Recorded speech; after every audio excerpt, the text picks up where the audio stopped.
Muy buenos días, bienvenidos a esta nueva emisión de Enfoque. Estamos viernes 28 de mayo. Qué gusto que nos esté acompañando a esta hora de la mañana. Por supuesto que en esta emisión vamos a abordar, como es costumbre, diferentes temas que están dando de qué hablar en nuestro país, y pues todo lo que surge aquí en el pulgarcito de América pues también es noticia fuera de nuestras fronteras patrias. En esta mañana queremos conversar con la licenciada Naida Medrano. Ella es consultora en políticas públicas y vamos a abordar esos temas que tal vez muchos de nosotros todavía tenemos dudas: qué es lo que va a pasar en nuestro país, hacia qué rumbo vamos y qué es lo que realmente está sucediendo, y pues qué imagen tenemos a nivel internacional. Licenciada Naida Medrano, buenos días, qué gusto que nos esté acompañando. Gracias, igualmente, buenos días, tan tempranito ahora por la mañana, y qué alegría empezar este día con tanta juventud y pues sumando a la plática del caso con quienes nos sintonizan ahora. Perfecto, perfecto. Sobre todo porque ya estamos cerrando semana muchas veces, y bueno, me atrevería a decir que todos los viernes es un tráfico tremendo. Sí, claro. Tremendo. Bueno, San Salvador tiene un tráfico políticas públicas vinculadas al tráfico, es urgente. ¿Verdad que sí? Sí. Y pues gracias, licenciada, por estar con nosotros. Vamos a entrar en materia, licenciada. Primero, lo primero. ¿Qué relación o en qué posición estamos El Salvador, Estados Unidos? Lo primero es la reorientación de fondos de parte de USAID hacia organizaciones de la sociedad civil, o como nosotros la conocemos, organizaciones no gubernamentales, recursos que antes eran entregados, o según el comunicado, a la institución policial y a la institución de acceso a la información pública. Esta reorientación, ¿qué nos quiere decir, licenciada? Bueno, es un mensaje contundente del gobierno de Estados Unidos, ¿verdad? En función de no tener confianza plena en el ejercicio que están teniendo ambas instituciones, o la institucionalidad en su conjunto. Ha habido cartas muy fuertes, pero con pronunciamientos muy potentes en relación con los sucesos que se han devenido desde el 9 de febrero de 2020, ¿verdad? Justo el año en el que la pandemia nos puso en un escenario muy particular. En este sentido, eso es lo que está sucediendo, es decir, el gobierno de Estados Unidos está tomando decisiones en función de lo que considera como gobierno elementos sobre los cuales puede contrarrestar o puede generar una reacción directa para con las decisiones del gobierno de El Salvador. ¿Afecta directamente esta reorientación de fondos a las instituciones que antes se les entregaba? No lo sabemos, en la medida en que no sabemos qué aspecto fundamental afecta. Evidentemente hay un recorte muy importante. Habría que ver cómo se genera, no solo desde el presupuesto nacional del Estado, sino que desde otros ejercicios de cooperación, el fortalecimiento a ambas instituciones. Ambas instituciones, sobre todo el Instituto de Acceso a la Información Pública, es una institución bastante nueva. Sin embargo, nace con un proceso de una generación muy adelantada de derechos que en El Salvador no había sido tampoco, desarrollada. El tema de la información siempre ha sido un problema muy potente en el país, y definitivamente tener regresiones en relación con el mecanismo de elección, con el mecanismo de conflictos de intereses que hemos visto en estos últimos momentos, que no es que anteriormente no existiera, pero que ahora es totalmente abierto el proceso, en el que sí hay toda una intencionalidad de controlar lo que sucede en esta institución, y que definitivamente tiene impacto por cuanto su presupuesto seguramente va a influir en la cantidad de acciones, sobre todo hacia afuera, que pueda presentar el Instituto de Acceso a la Información Pública. El instituto necesita darse a conocer, el instituto necesita mostrarse en sus funciones, porque es un instituto creado para la ciudadanía, es decir, para que las personas podamos tener un ejercicio pleno de nuestro derecho de solicitud de información.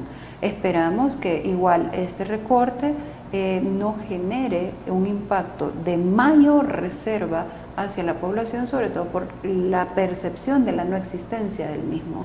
Y por el otro lado, la Fiscalía, que la Fiscalía, o sea, siempre hemos sabido que es una institución que necesita fortalecerse, sobre todo desde la perspectiva científica, técnica, todo el mecanismo de perfeccionamiento y mejora del funcionamiento, no solo con el trato a las personas que acuden a solicitar el ejercicio per se, o incluso en los casos de oficio, sino que también dentro de todo el circuito de corrupción que se gesta en la función pública. Es ahí donde estamos como muy expectantes, ¿no?, en función de cómo vendrán estos reacomodos, pero no solo económicos, o sea, no solo estamos hablando del presupuesto, sino que también en función de cómo se van a plantear estos escenarios anticorrupción cuando las primeras acciones que se tienen desde los mismos funcionarios ahí adentro son aceptar cargos saltando el debido proceso. Pero la Sala de lo Administrativo Contencioso avaló estamos hablando de la elección o en todo caso sustitución de los magistrados de la Sala de lo Constitucional. No, la Sala de lo Contencioso Administrativo no es que dio una sentencia en la que da por aprobada la acción administrativa. El presidente de la República sí lo dijo.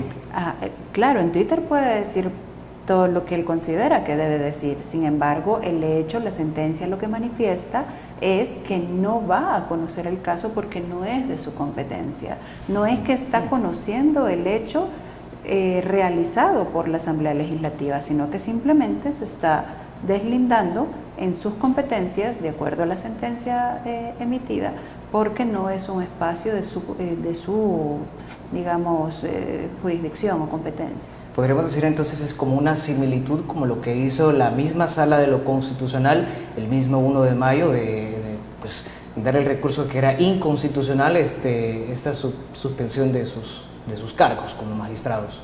Sí, quizás vamos a también compararlo un poco como cuando salió la ley de amnistía. Híjole, al principio, después de la firmita de los acuerdos de paz, allá por el 92... 93 se generó un instrumento como una ley de amnistía, que la verdad es que ha sido un autoperdón.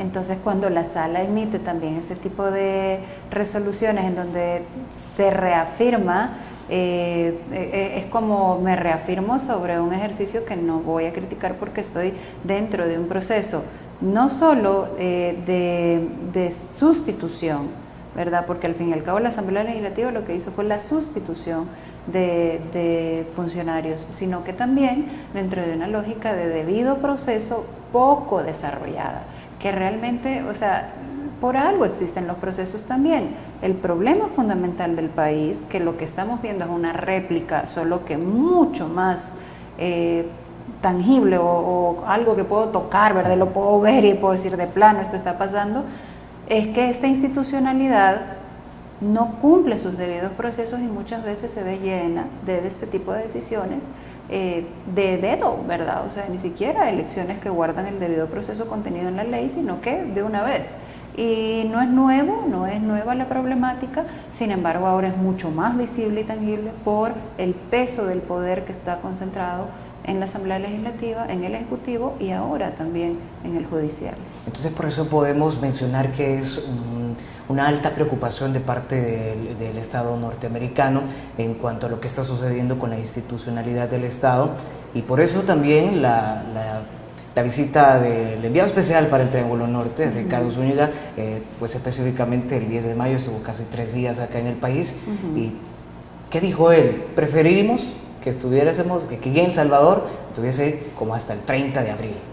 Esa preocupación, ¿cómo podemos tomarla? Mira, hay que comprender que esto es política, ¿verdad? En primer lugar, en la política hay de manifiesto intereses. A Estados Unidos le interesa sí mantener y sostener una forma en la que funcionan las cosas desde la lectura del régimen democrático, que es lo que se ha venido desarrollando en los últimos años como ola en América Latina.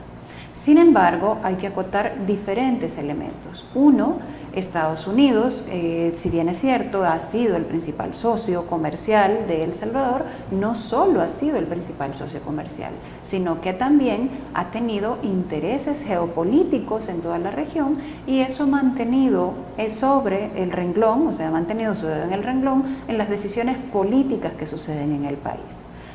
Ahora sucede que hay una diferencia sustancial entre la forma en la que se organiza, digamos, y la forma en la que se ha establecido el ejercicio del poder, no necesariamente con Estados Unidos en su totalidad, sino que con esa forma de gestionar las problemáticas en el continente, que tiene que ver con la conformación del orden mundial de 1948. Estados Unidos subió después de la Segunda Guerra Mundial a un ejercicio de potencia, tiene un ejercicio incluso de colocación de su moneda dólar en el mundo entero, tiene la creación del Banco Mundial y del Fondo Monetario, y tiene, por supuesto, un ejercicio de generación de conflictos muy potente que le permite ir y regresar alrededor de esta lógica de funcionamiento mundial.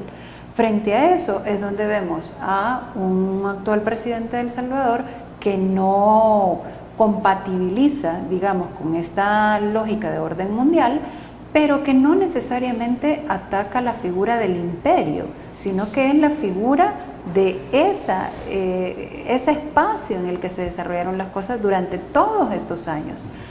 Si bien recordábamos la relación del presidente de El Salvador con el expresidente de Estados Unidos, era muy cercana, profundamente cercana. Y es este pool, digamos, de presidentes en América Latina que se denominan anti-establishment.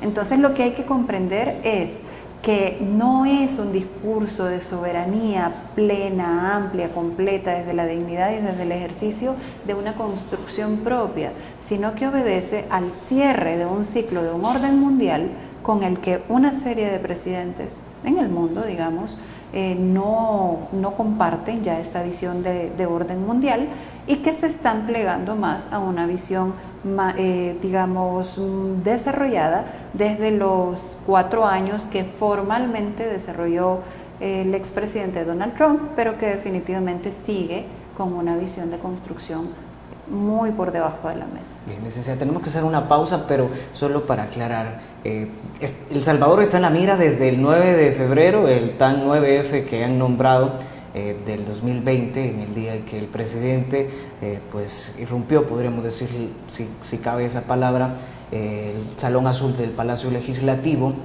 pero el detonante fue la sustitución de los 5 magistrados y del fiscal general de la República. No necesariamente el detonante último, o sea, aquí todavía falta. Claro, falta, o sea, estamos viendo que digamos, el anuncio que hace el presidente sobre la reinstalación del Estado y de que el statu quo murió, etcétera, todavía requiere de un andamiaje potente. Yo hacía una comparación un día de estos en Twitter y ponía, recuerdo cuando en el 92, que yo estaba muy joven, empezaron a generar todo el andamiaje de leyes, préstamos, toda la reconstrucción de instituciones, toda la generación de votos, etcétera, que se necesitaban para que toda esta doctrina neoliberal, que es con la que ha vivido la juventud, o sea, la juventud, ustedes crecieron de hecho solo dentro de ese bloque y esa perspectiva, no dentro de la lógica histórica. Quizás no se dimensiona cómo era antes de este funcionamiento de neoliberalismo. Entonces, el neoliberalismo necesitó todo eso. Lo que está sucediendo ahora es algo similar, o sea, se está haciendo el esqueleto, digamos, o las bases sobre las cuales se va a fundar este nuevo enfoque. Lo que no sabemos como ciudadanía es el enfoque como tal, o es un híbrido, esta famosa palabrita que tiene que ver con una mezcla de una cosa y otra, en donde no se supera totalmente el neoliberalismo, ¿verdad? Pero que hay posibilidad de poner ciertos parches sociales de mejora, pero que no va a tocar la estructura de funcionamiento económico en su, digamos, estructura y en su naturaleza. Ok, perfecto. Licenciada, tenemos que hacer la primera pausa comercial. No nos cambie, que la conversación se está poniendo interesante y es necesario que cada uno de nosotros tengamos nuestro criterio de lo que está sucediendo en nuestro país. No nos cambie.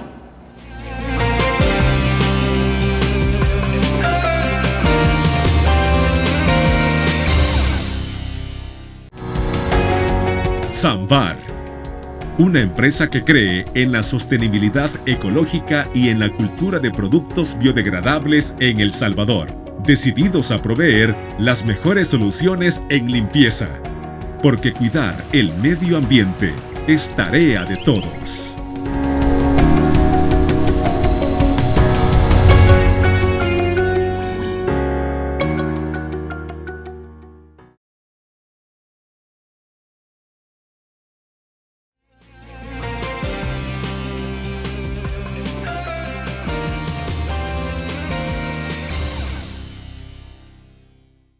Bien, continuemos aquí en Enfoque, pues analizando lo que está sucediendo en nuestro país con la licenciada Naida Medrano. Ella es consultora en políticas públicas. Seguimos hablando de lo que está sucediendo, pues esas relaciones bilaterales entre El Salvador y Estados Unidos. Una de las cosas bastante peculiares y es el nombramiento, bueno, el reciente nombramiento de la nueva encargada de negocios de la Embajada de los Estados Unidos, y se trata de la ex embajadora, pues su nombre se me complica tal vez. Jane Mains. Jane Mains, Sí. ok, perfecto. Ella fue, si no me equivoco, embajadora aquí en nuestro país desde el 2012, pero lo que sí estoy seguro que fue hasta el 2019. Claro, o sea, Jane Mains fue una embajadora muy conciliadora en general con los diferentes actores en El Salvador. Ella igual fue testigo, digamos, del proceso de tránsito de los dos gobiernos del FMLN, y también cuando entró el actual presidente Nayib Bukele. Es una diplomática de carrera, hay que decirlo tal cual. No es que pertenezca a un partido en específico, sino que al ser diplomática de carrera, una lectura inicial puede ser un ejercicio de diálogo necesario en el país, ¿no?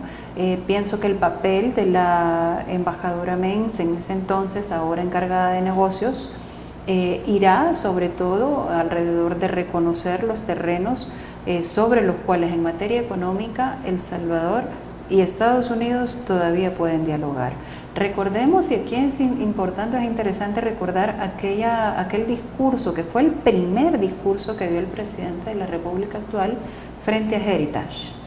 Heritage es un tanque de pensamiento muy importante en Estados Unidos, que reúne a empresarios profundamente conservadores, que no necesariamente dependen del andamiaje institucional de Estados Unidos. Hace poco también el presidente brindó una entrevista en un medio de comunicación, reconocido como un parlante de este grupo en particular.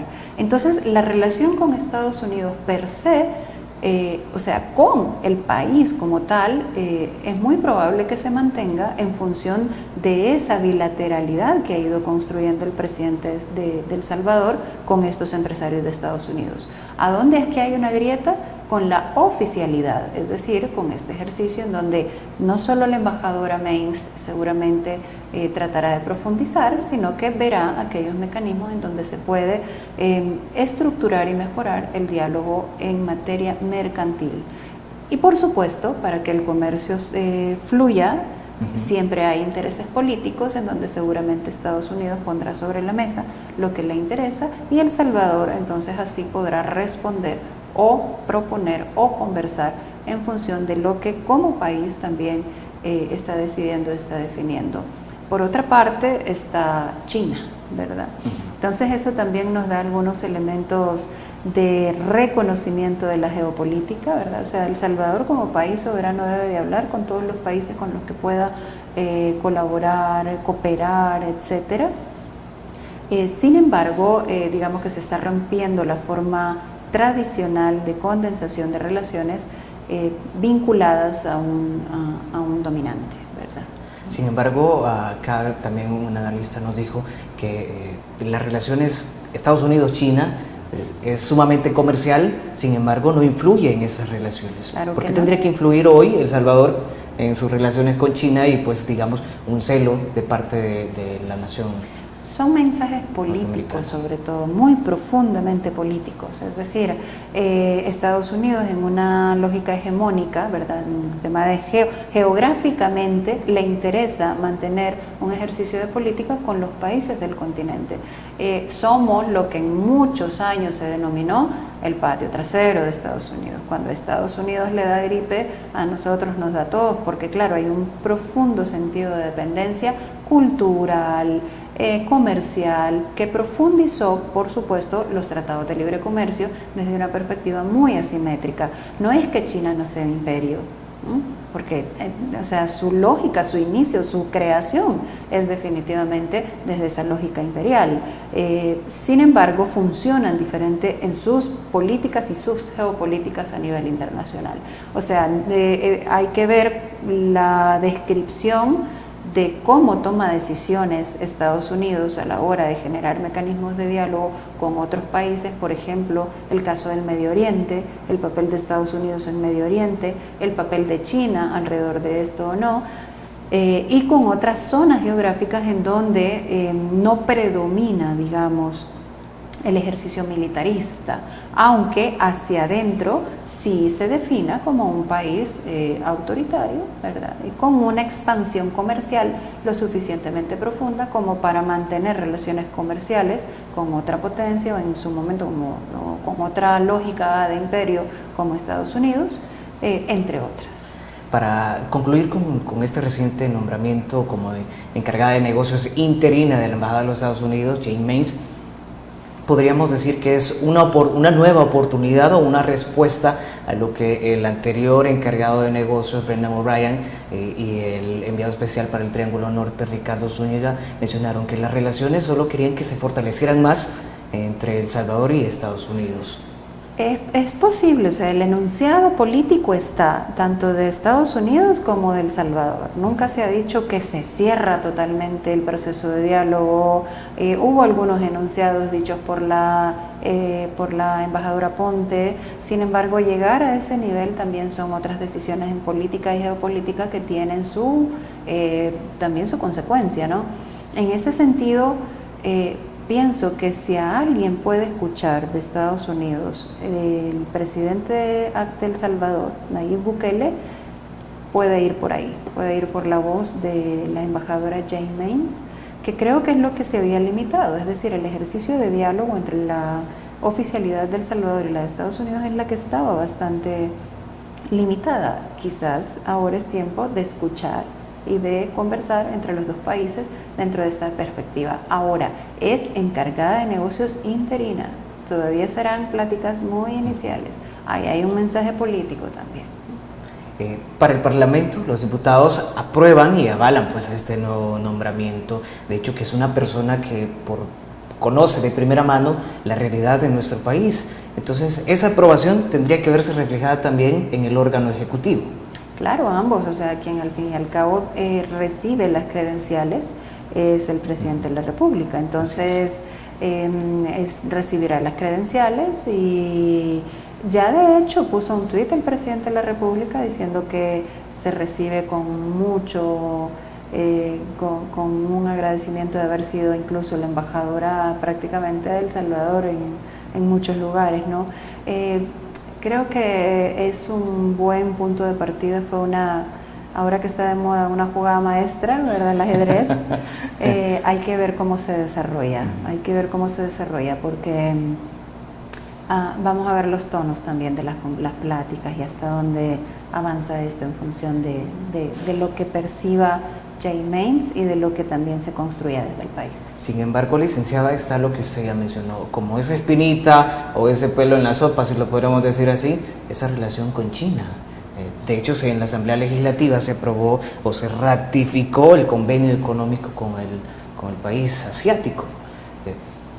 ¿Qué nos quiere decir esto? Es curioso porque aún cuando el expresidente Trump estaba en funciones, o sea, en 2019, hubo un primer acercamiento a El Salvador y ahí surgieron ya como las primeras, digamos, advertencias. O una discrepancia entre ambos Sí, claro, estados. una discrepancia directamente desde Trump. Entonces, si bien es cierto, ahora se agudiza y ahora se materializa esta voluntad política de ambos países, China y El Salvador, de acercarse en procesos de diálogo convenio, con China la relación viene data anterior, es decir, incluso el último gobierno del FMLN, el de 2019, el que terminó en 2019. Sánchez Serén. Sí, el del expresidente Sánchez Serén fue el que también abrió o inició estas pláticas. Si vemos en rédito político, un poco tarde y muy poquito, como dicen, ¿verdad? Sin embargo, pienso que dejar abierta esa puerta dio visos como para no cerrarla, sino que al contrario, abrirla un poco más, aún con las advertencias de Trump y aún con las respuestas que también estamos escuchando en función de las siguientes advertencias de gobiernos actuales. Geopolítica va a buscar siempre cuidar los intereses. Estados Unidos está cuidando ante todo sus intereses comerciales y políticos. 500 millones dijo el presidente en un Twitter, pero en realidad, si hacemos la conversión a ¿De yuanes, yuanes? ¿Cómo quedamos con esa conversión? Sí, leí en Twitter, el tweet en particular decía 500 millones de dólares y entró el impasse que si eran los dólares o si eran en yuanes, que los yuanes eran 62 millones más o menos. Creo que aún siendo 62 millones es el ejercicio de cooperación va a ir así paulatinamente. Hay que ver las condiciones. Ahí es donde El Salvador necesita revestirse en política exterior de todo el ejercicio de dignidad y soberanía como para saber que somos un país dependiente todavía, pero que podemos sentarnos a crear bases distintas de relacionamiento con países del mundo. Y ahí hay que tener mucho cuidado entre el discurso y la práctica, porque yo no puedo tener un discurso vinculado a la dignificación, a la soberanía. Eso es muy profundo, ¿no? Eso va más allá de lo bonito que se puede ver y de escuchar y el garbo que puede generar. Pero a mediano plazo, de todas maneras, el ejercicio de dignidad y soberanía debe de extenderse con los actores en general y no terminar cediendo esa famosa soberanía por intereses más económicos que otra cosa. Ok, perfecto, licenciada. Tenemos que hacer la siguiente pausa comercial. No nos cambie, que aún faltan temas que abordar y pues después de los comerciales seguiremos charlando de esto.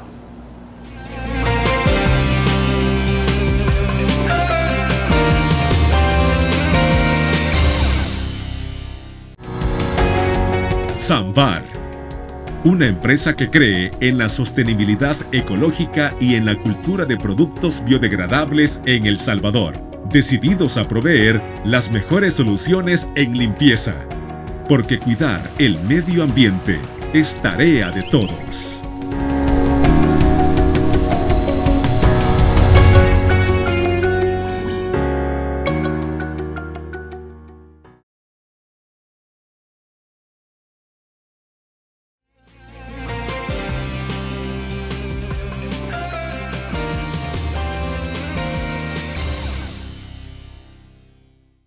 Bien, sigamos conversando con la licenciada Naida Medrano. Ella es consultora en políticas públicas. Conversábamos sobre el recién nombramiento de la encargada de negocios interina de la Embajada de los Estados Unidos, Jane Mace, que ella fue embajadora en nuestro país, muy querida, pues también por los parlamentarios que así lo dijeron hace unos días, pues dándole el recibimiento a la ex embajadora. Nos quedamos precisamente en el Parlamento de nuestro país. Analizamos, en menos de un mes se han aprobado en cuestión de préstamos y ratificación de estos 2.800 millones de dólares en este primer mes, casi primer mes de la nueva legislatura. Pues está todavía una nueva solicitud de 561 millones de dólares más. Licenciada, ¿será este momento adecuado para esto? ¿O qué nos quiere decir? Pues una diputada del Partido del Frente decía que en este primer mes, o casi 27 días, podemos decirlo así, 27 días, 28, se ha aprobado más en préstamos que en un año, que sería el anterior. Claro, mira, aquí quiero ser muy precisa alrededor de la angustia que provoca en algunas personas el tema de la deuda. Y quiero dividirlo en 3 momentos. Uno, que tiene que ver con que la población salvadoreña no va a reaccionar de manera inmediata si una persona o 2 o diferentes grupos lo que señalan es el nivel de endeudamiento. ¿Por qué? Porque este es un país en donde el consumismo, o sea, el nivel de consumo es profundamente alto y en donde habrá muy pocas familias que no estén endeudadas. Entonces su lectura del endeudamiento va a ser así, entonces el préstamo es necesario porque necesitamos salir de ahí. Sí. La pregunta del millón sería para mí, porque a nivel mundial se da la escalada de endeudamiento. ¿El Salvador exagera? Sí, El Salvador ha tenido un nivel de endeudamiento muy alto, muy alto. Un comportamiento a nivel mundial ha sido el endeudamiento, definitivamente, o sea, la pandemia ha llevado a ello. Que El Salvador ahora sí lleva, digamos, un trecho bastante importante en relación con esto, sí. El problema no es endeudarse per se, el problema es no saber cómo resolver el problema de la deuda de manera posterior, porque el enfoque de desarrollo no da lo suficiente como para poder cubrir la deuda contraída y el desarrollo humano que este país necesita. Si supiéramos el enfoque de las políticas públicas y si supiéramos los planes, las ideas, las creaciones, el mecanismo alrededor del cual se va a paliar tanto la deuda como la posibilidad de desarrollar humanamente a este país, entonces estaríamos bien. O sea, al fin y al cabo, lo que ha sucedido en años anteriores es que esa mecha de esa bomba, porque es una bomba que ha existido todo el tiempo, y es una mecha que cada vez se está haciendo más corta. Si a esa mecha yo le hago la bomba más grande y la mecha mucho más corta, entonces claro, la explosión va a ser mucho más fuerte y más inmediata. Sí. Lo que necesitamos es conocer los enfoques y los mecanismos que permitan paliar tanto la deuda sin comprometer tanto el presupuesto del país, ¿verdad?, que signifique un retroceso en indicadores sociales como educación, vivienda, trabajo, entre otros tantos. Hemos visto préstamos vinculados, por ejemplo, a una primera fase de infraestructura. Está bien el tema de infraestructura, pero la infraestructura, o sea, ¿de qué me va a servir a mí una escuela modélica, una escuela muy buena en su construcción, con baños, que en efecto eso es dignidad, pero no estoy generando los mecanismos de transformación que permitan que quienes estudian ahí opten por un ejercicio de ciudadanía y opten por un ejercicio de cultura y opten por un ejercicio de construcción, si se quiere, de dignidad humana mucho más profundo. Entonces, a eso vamos, es decir, ¿cuáles son las prioridades? Hacer del país un país visualmente hermoso, que sí genera un entorno bonito, da dignidad y todo, o queremos trabajar en doble sentido en la medida en que tenemos infraestructura preciosa, hermosa, digna, pero también un ejercicio de reconocimiento de la dignidad humana, y que eso implica empoderamiento, eso implica educación suficiente, intercultural, eso significa un ejercicio de reconocimiento como seres humanos y todo lo que esto implica, y de ahí para allá, ¿verdad? Entonces podríamos decir, licenciada, que pues endeudarse en estos momentos es necesario, pero hay que saber analizar el golpe que nos va a dar cuando ya tengamos que volver o retribuir esto. Así es, o sea, es un comportamiento mundial, y endeudarse per se, como decíamos anteriormente, no es que sea malo. Lo malo es que es el plan de contención alrededor de ese nivel de deuda que se tiene para entonces no comprometer otros tantos pendientes estructurales del país, que no son pendientes nuevos. Entonces, si no tenemos, digamos, estos pendientes de hace poco tiempo, eso significa que el nivel de inversión tiene que ser más potente, mucho más fuerte, y seguramente cuando toque pagar, o sea, eso no va a perdonar, ¿no? Es como cuando se le debe a un banco. Mire, ya no pago la casa, y ahora en pandemia hemos tenido un montón de casos de esa naturaleza, que buscan cómo sacar a la gente de su casa, que no hay un mecanismo de diálogo y de pago, etcétera, porque comprometiste más de lo que puedes realmente o tienes capacidad de pago, o sacrificas otras cosas que son importantes para la población. Precisamente esa sería una de las acciones que yo le quería mencionar.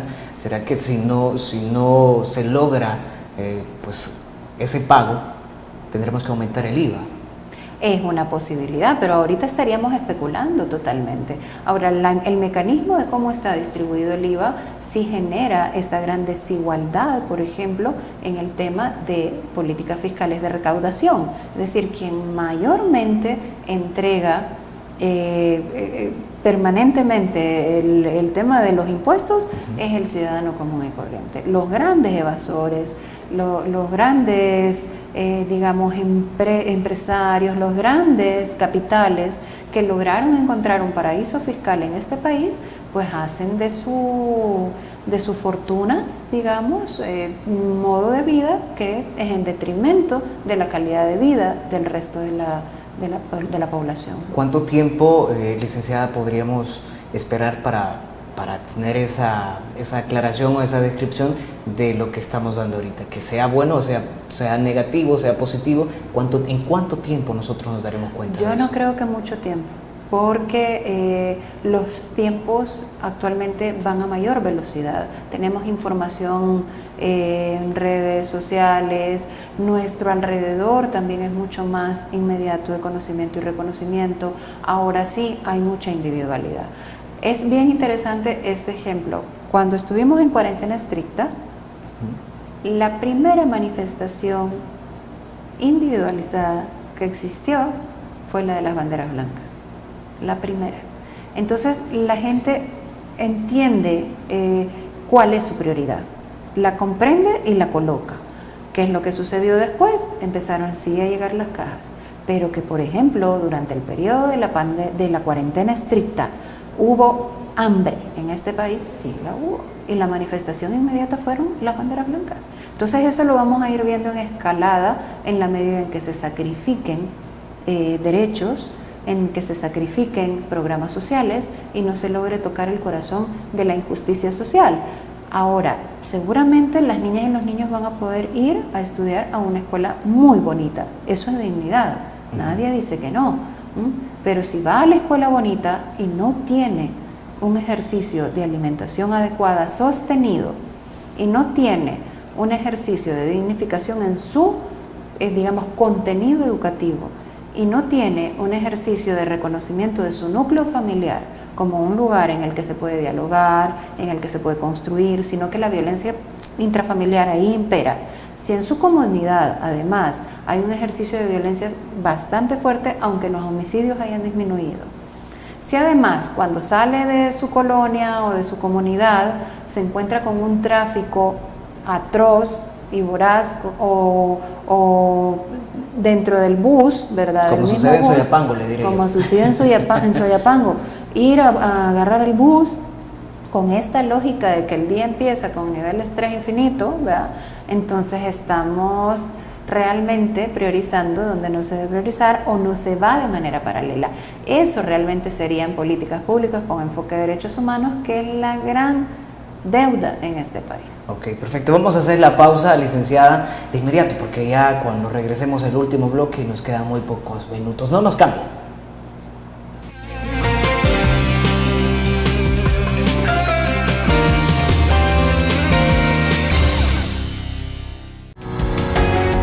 Samvar, una empresa que cree en la sostenibilidad ecológica y en la cultura de productos biodegradables en El Salvador, decididos a proveer las mejores soluciones en limpieza, porque cuidar el medio ambiente es tarea de todos.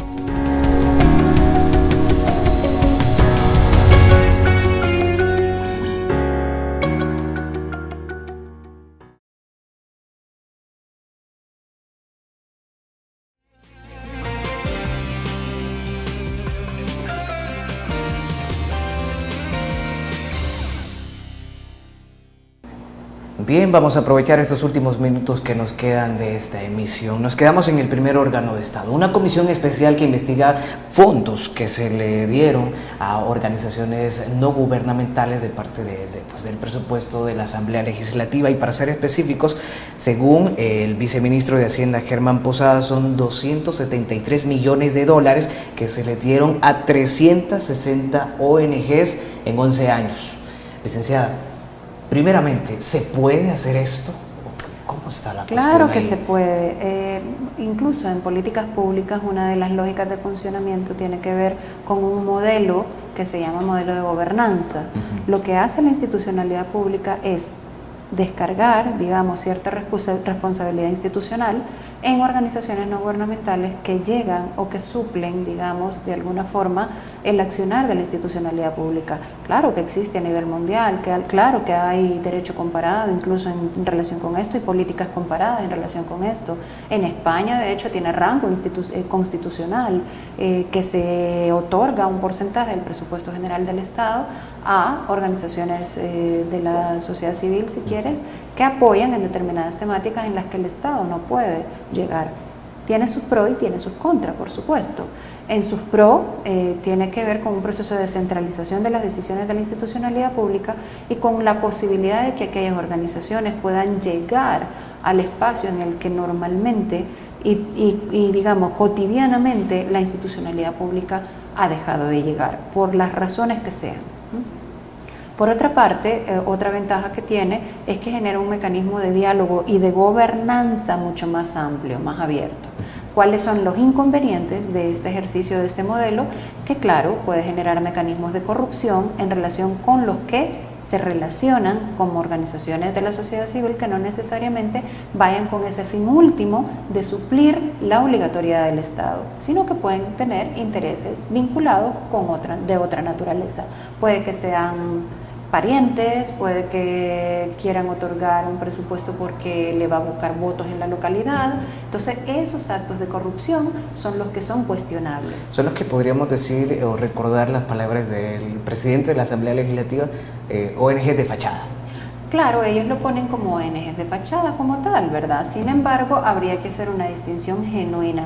Hemos tenido casos de expresidente de la Asamblea Legislativa que ha erogado fondos para una organización no gubernamental de su esposa, ¿verdad? Entonces, para mí debería de ser o un criterio en el que no debió de haber conocido el presidente del órgano de Estado porque hay conflicto de interés, o tener mecanismos específicos, un protocolo sobre el cual se sepa en qué temas, en qué circunstancias y en qué acciones concretas, cuando se eroguen estos fondos, van a ser utilizadas dentro de una idea general de Estado. ¿Qué es lo que pasa? Que el ejercicio de corrupción no se va a resolver porque yo vengo, te investigo a ti del pasado, pero lo repito en el presente. Ese es el punto. Entonces, la forma de gobierno actual es mucho de ver al pasado y señalar mucho lo que se hace al pasado, pero hay que ver también en el presente. ¿Estoy realmente transformando esos vicios o esas formas que realmente son las que la gente ya está cansada o esos comportamientos que nos tienen como estamos como país, o realmente lo único que quiero es borrar del mapa a todo aquel que no esté de acuerdo con las decisiones que yo tomo para poner a otros que sí? Ahí es donde no se vale. Ok, perfecto, licenciada. Se nos acabó el tiempo de inmediato, solamente unos segundos.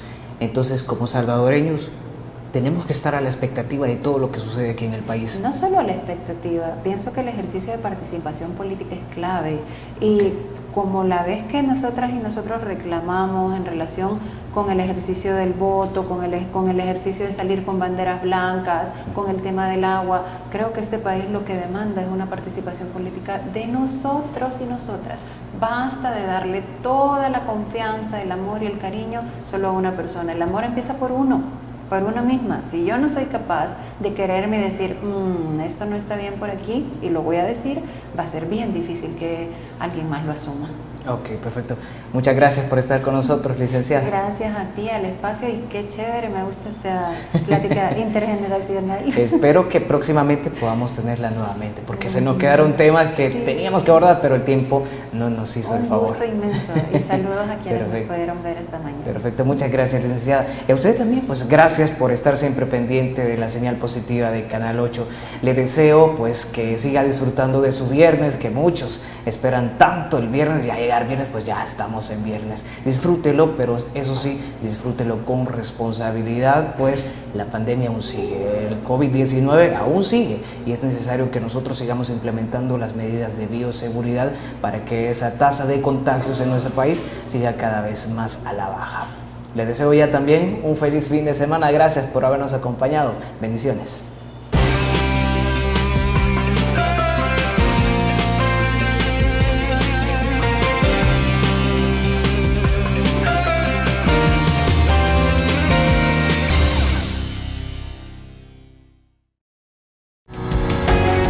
Samvar, una empresa que cree en la sostenibilidad ecológica y en la cultura de productos biodegradables en El Salvador, decididos a proveer las mejores soluciones en limpieza, porque cuidar el medio ambiente es tarea de todos.